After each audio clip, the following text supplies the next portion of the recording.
So my late mother, we knew her health was declining. She was fiercely independent, the whiskey in a teacup, Yeah. I'm okay, until she's not. Yeah. And my sister and I, sadly for a couple of years, had those conversations of, well, what are we going to do about her? What are we Yeah. going to do about her? And we Yeah. keep pushing it down.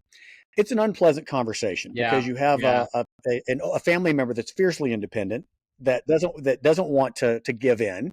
You don't know who's gonna take that burden of Yeah. mom. Yeah. What do you see, and what advice do you have for caregivers or families to have those conversations amongst themselves or with the family member? No, great question. I mean, we see this all the time from people that are trying to use our care platform of like the struggle of like the adult children taking, starting to take care of aging parents. Most of the time, I think if people frame it positively, it's a big impact in just kind of framing, right?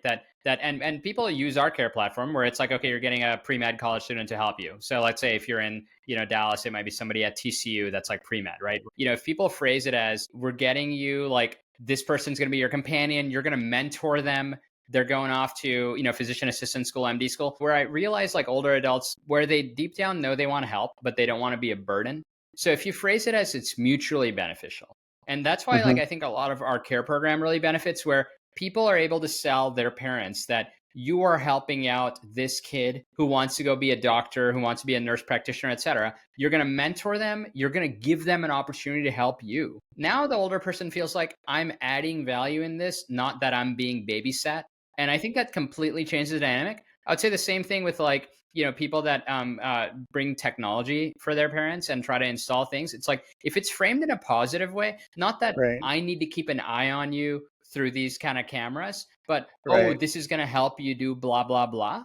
I think that those kind of positive framing helps people accept and welcome help.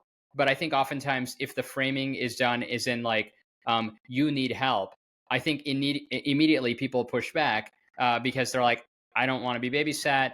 And it really kind of makes them come to terms with like the fact that they're like losing their ability. So I think oftentimes it's about framing and framing it in a positive way.